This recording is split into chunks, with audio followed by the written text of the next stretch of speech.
sa inyong buhay. Okay? And so, based on our sincere and honest evaluation of each one of you,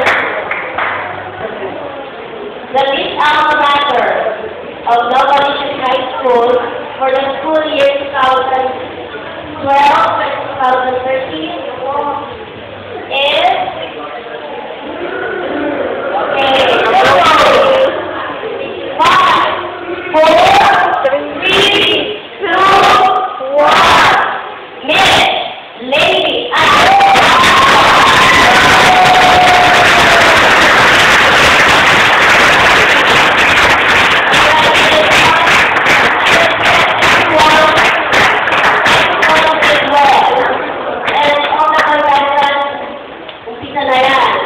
maybe in the future it will be a chance to cook or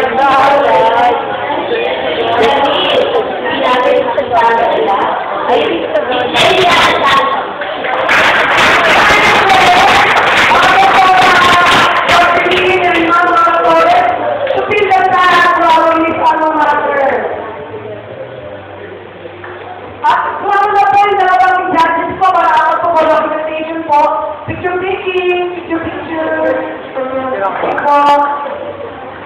Congratulations, ladies.